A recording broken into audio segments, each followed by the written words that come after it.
أعوذ بالله من الشيطان الرجيم بسم الله الرحمن الرحيم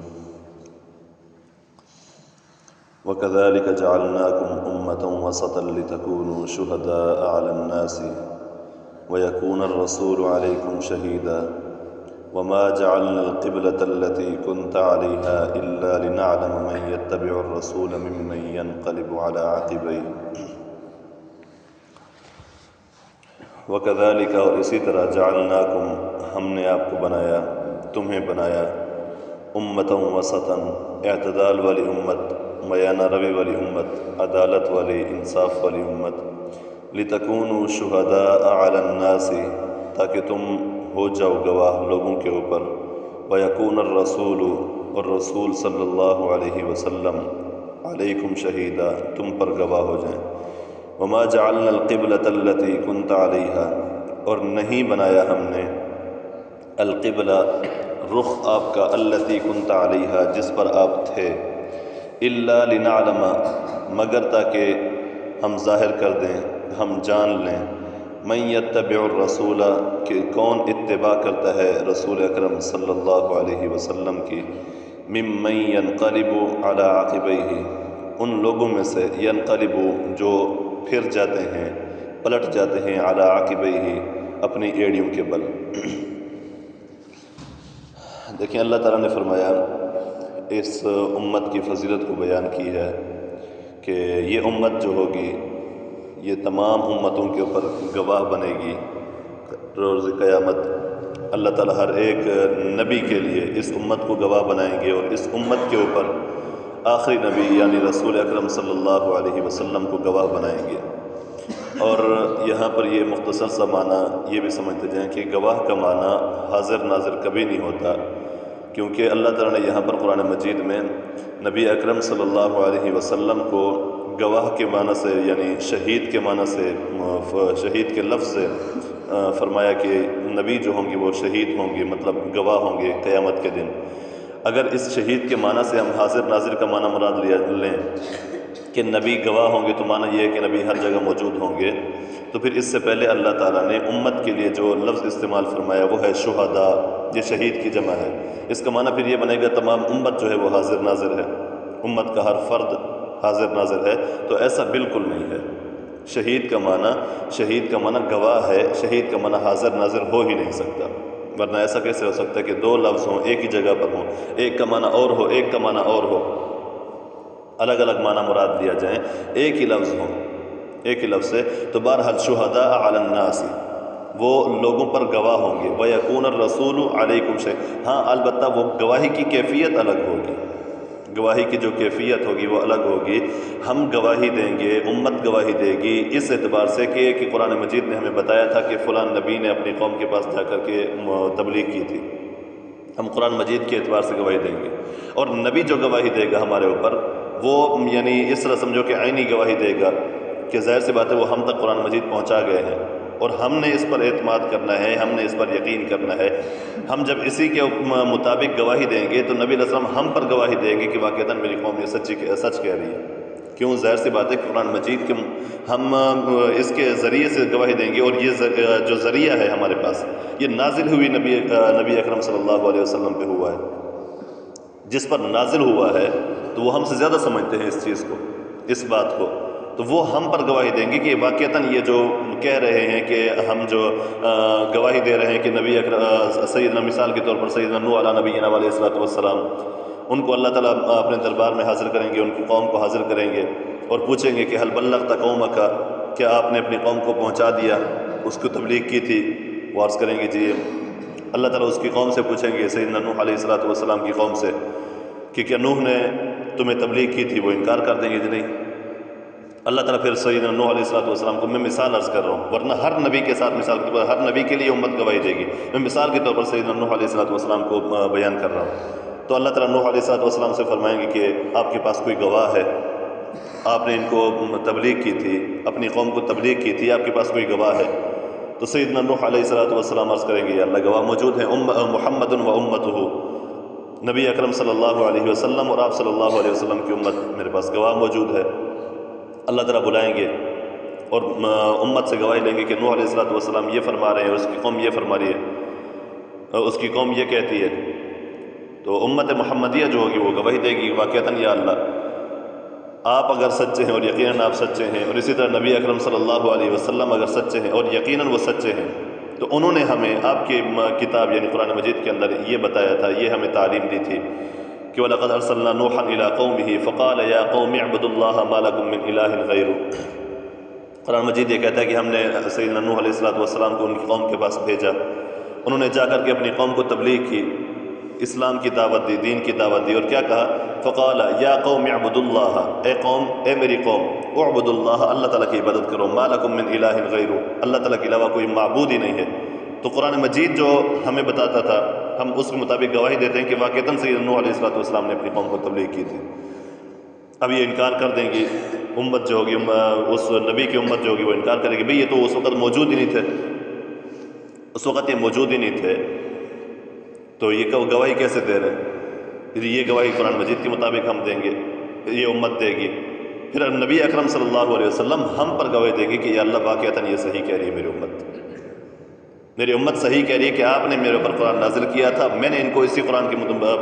اندر بیان کیا تھا، اسی قرآن کے بارے میں ان کو بتایا تھا، اسی قرآن کے اندر موجود ہے۔ وَلَقَدْ أَرْسَلْنَا نُوحًا إِلَىٰ قَوْمِهِ فَقَالَ يَا قَوْمِ اعْبُدُوا اللَّهَ مَا لَكُم مِّنْ إِلَٰهٍ غَيْرُهُ، اور اسی طرح جو پیغمبر ہوگا، جو نبی ہوگا، اس کے مطابق یہ گواہی دے گی امت۔ تو بہرحال اللہ تعالیٰ نے یہ فرمایا کہ تاکہ تم گواہ ہو جاؤ لوگوں کے اوپر، وَيَكُونَ الرَّسُولُ عَلَيْكُمْ شَهِيدًا، اور نبی جو ہیں وہ تم پر گواہ ہو جائے۔ تو گواہی کا معنی گواہی ہے، گواہی کا معنی حاضر ناظر نہیں ہے۔ آگے اللہ فرماتے ہیں وَمَا جَعَلْنَا الْقِبْلَةَ، کہ ہم نے جو تمہارا قبلہ بنایا ہے، الَّتِي كُنْتَ عَلَيْهَا، جس پر آپ پہلے تھے، یعنی نبی اکرم صلی اللہ علیہ وسلم مکہ مکرمہ کی طرف، بیت اللہ کی طرف رخ کر کے نماز پڑھتے تھے، کعبۃ اللہ کی طرف۔ کعبہ کہتے ہیں کہ ابھری ہوئی جگہ کو، کعبہ ابھری ہوئی جگہ کو کہتے ہیں۔ یہ جو ٹخنے ہیں اس کو عربی کے اندر کعبین کہا جاتا ہے، کعبین، یہ ابھرے ہوئے ہیں ٹخنے پاؤں کے ساتھ جو، تو کعبہ ابھری ہوئی جگہ کو کہتے ہیں، اور پوری کائنات کے اندر یہی خطہ ہے جو اوپر ہے زمین سے، مطلب اگر لیول کے حساب سے دیکھا جائے سب سے اونچی جگہ یہی ہے بیت اللہ والی۔ اللہ تعالیٰ نے اس کو مرکز بنایا، اللہ تعالیٰ نے اس کو بیت اللہ بنایا ہے۔ اور بیت اللہ کا معنی بھی سمجھتے جائے، ہم جو بیت اللہ کہتے ہیں اس کا معنی یہ نہیں کہ اللہ تعالیٰ کا گھر ہے، اللہ تعالیٰ وہاں رہتے ہیں، ایسا نہیں ہے۔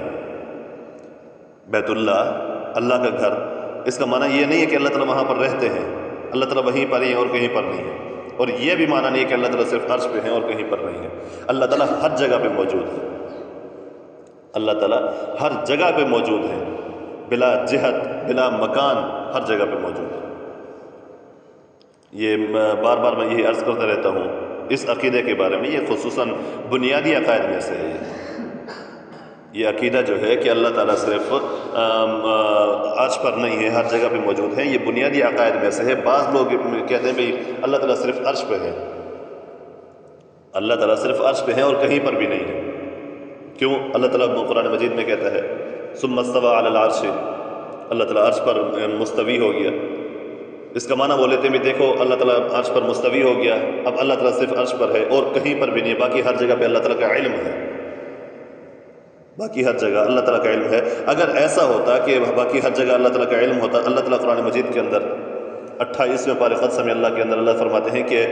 کیا نام ہے، جہاں تم دو ہو تیسرا وہاں اللہ ہوتا ہے، جہاں تم تین ہو وہاں چوتھا اللہ ہوتا ہے۔ کیا معنی؟ اللہ کا علم ہوتا ہے یا اللہ کی ذات ہوتی ہے؟ اللہ نے تو علم کا بیان نہیں کیا وہاں پر، اللہ نے اپنے قرآن مجید کے اندر جو قرآن نازل فرمایا اس کے اندر تو یہ نہیں کہا کہ وہاں پر میرا علم ہوتا ہے۔ وَنَحْنُ أَقْرَبُ إِلَيْهِ مِنْ حَبْلِ الْوَرِيدِ، میں تمہاری شاہ رگ سے بھی زیادہ قریب ہوں۔ قرآن مجید سورہ قاف کے اندر ہے، حامیم پارہ، اللہ فرماتے ہیں وَنَحْنُ أَقْرَبُ، ہم زیادہ قریب ہیں، من حبل الورید، شاہ رگ سے، انسان کی شاہ رگ سب سے انسان کی نفس کی زیادہ قریب ہوتی ہے، روح کی زیادہ قریب ہوتی ہے۔ اللہ فرماتے ہیں میں اس سے بھی تمہارے زیادہ قریب ہوں۔ اللہ نے یہاں پر علم کا ذکر نہیں کیا کہ میرا علم جو ہے وہ تمہارے زیادہ قریب ہوتا ہے۔ یہ بعض ہیں فتنہ پرور لوگ جو اس طرح کے بنیادی عقائد سے اسلام کو خراب کرنا چاہتے ہیں، یعنی لوگوں کا ایمان بگاڑنا چاہتے ہیں۔ اگر مثال کے طور پر مان بھی لیا جائے وقتی طور پر، چند سیکنڈ کے لیے مان لیتے ہیں کہ اللہ تعالیٰ عرش پر ہے، تو اب یہ سوال اٹھتا ہے بھی عرش اللہ سے بڑا ہے یا اللہ عرش سے بڑا ہے؟ ظاہر سی بات ہے جس جگہ پر کوئی بیٹھا ہو، جس جگہ پر کوئی کھڑا ہو، وہ جگہ اس کھڑے ہونے والے سے، اس بیٹھنے والے سے بڑی ہونی چاہیے۔ ایک کرسی ہے، یہ محراب لے لیں، اگر مجھ سے چھوٹا ہے یہ، میں اس پر تو نہیں بیٹھ سکتا، ظاہر سی بات ہے مجھے اگر اس پر بیٹھنا ہے تو یہ میرے سائز سے بڑا ہوگا تبھی اس پر بیٹھ سکوں گا۔ اگر یہ میرے سائز سے چھوٹا ہے میں اس پر کیسے بیٹھ سکوں گا؟ بیٹھنا ممکن محال ہے، بھئی چھوٹی سی جگہ ہے وہاں پر بیٹھنا ممکن ہی نہیں ہے۔ تو اب یہ سوال اٹھتا ہے، ابھی عرش اللہ سے بڑا ہے یا اللہ تعالیٰ عرش سے بڑے ہیں؟ اگر اللہ تعالیٰ عرش پر ہے، مستوی ہے، اگر ہے عرش اللہ سے بڑا تو پھر اللہ اکبر کا معنی کیا بنتا ہے؟ اللہ اکبر کا تو معنی ہے کہ اللہ ہر چیز سے بڑا ہے۔ اللہ اکبر تو پھر جو ہم نماز میں پڑھتے ہیں، جو ہم اذانوں میں پڑھتے ہیں، یہ تو کسی فائدے کا نہیں رہا، پھر بس ویسے ہی ایک جملہ کہتے رہتے ہیں، پھر حقیقت مطلب کوئی نہیں ہے۔ اگر اللہ عرش سے بڑے ہیں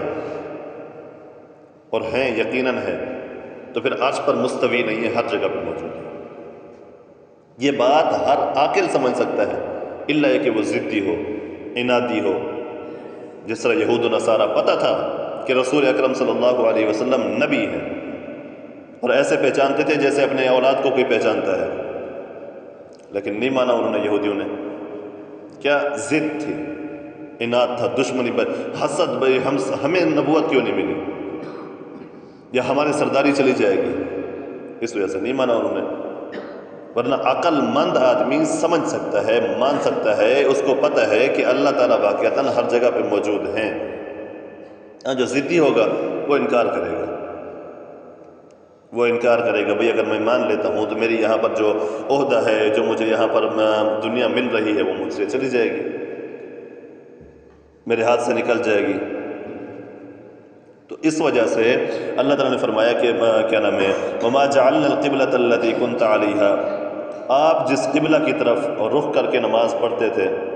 وہ ہم نے نہیں بنایا، القبلہ آپ کا وہ قبلہ، الَّتِي كُنْتَ عَلَيْهَا جس کی طرف آپ رخ کر کے نماز پڑھتے تھے، إِلَّا لِنَعْلَمَ۔ اب دیکھیں، پہلے اللہ تعالیٰ نے بیت اللہ کو وہ بنایا تھا رخ، قبلہ مسلمانوں کے لیے، پھر اللہ تعالیٰ نے حکم دیا بھئی مسجد اقصیٰ کی طرف رخ کر کے نماز پڑھو، اب دوبارہ حکم آ گیا بیت اللہ کی طرف نماز پڑھو۔ اب یہ دوبارہ جو حکم ملا ہے، کیوں ملا ہے؟ إِلَّا لِنَعْلَمَ مَن يَتَّبِعُ الرَّسُولَ، تاکہ ہم جان لیں یا ہم یہ ظاہر کر دیں لوگوں کے اوپر کہ کون رسول اللہ صلی اللہ علیہ وسلم کی اتباع کرتا ہے۔ ظاہر سی بات ہے، ان میں منافقین بھی تھے، عبداللہ بن ابی جیسے، یہ اس کے جو چیلے تھے، کارندے تھے، وہ ساتھ میں شامل تھے، اپنے آپ کو مسلمان ظاہر کرتے تھے۔ اللہ نے فرمایا جب یہ حکم دیتا ہوں تو اس سے مراد اللہ تعالیٰ کی یہ نہیں کہ اللہ تعالیٰ پہلے بھول گئے تھے، معاذ اللہ، کہ پہلے بھول کے جو مسجد اقصیٰ کو قبلہ بنا دیا، پھر دوبارہ یاد آیا نہیں قبلہ تو یہ ہونا چاہیے، دوبارہ اس کو بنا دیا، ایسا نہیں ہے۔ اللہ تعالیٰ امتحان کے لیے، امتحان لینے کے لیے کہ پتہ چل جائے کہ کون پختہ ہے ایمان کے اوپر۔ ہمارا، جس طرح میں نے پہلے عرض کیا تھا، ہمارا کام جو ہے حکم کی تعمیل کرنا ہے،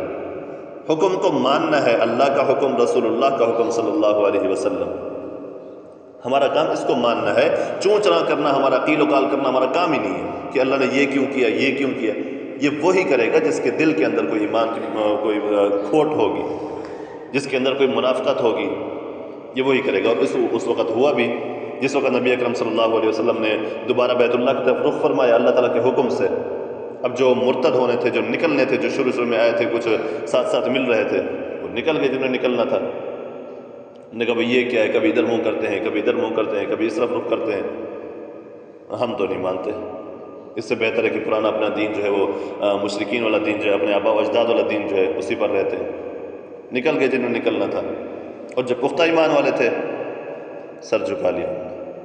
سر خم تسلیم بھی، اللہ تعالیٰ کا حکم آ گیا ہے، بس بات ہی ختم ہو گئی۔